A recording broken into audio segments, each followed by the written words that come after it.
Question 3. A student investigated the effect of surface area on osmosis in cubes of potato.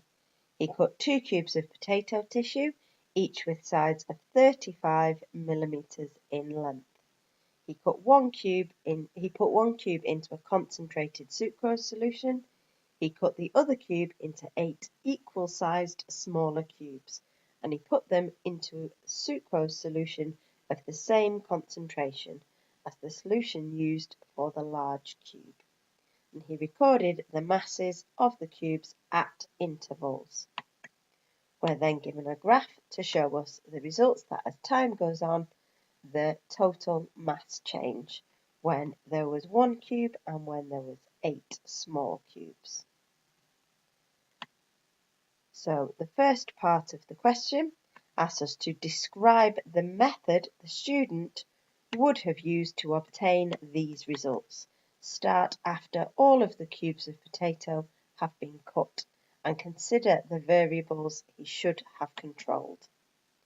So he needs to ensure that all cut surfaces of the 8 cubes are exposed to the sucrose solution. There needs to be a method of controlling temperature. So, for example, a suitable method would be in a water bath to maintain that temperature. A method of drying the cubes before measuring, so they could use some blue roll or some tissue paper in order to blot to remove any excess water from the outside of the potato, and measure the mass of cubes at stated interval times. So they will credit a valid method of description to fulfill 1, 2 and 3. You don't need to explain why you're doing it. It asks you to describe what the method is.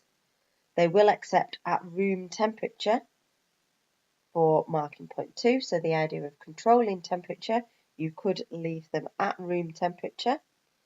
For marking point 4, they will accept intervals between every 5 minutes with a maximum of every 40 minutes.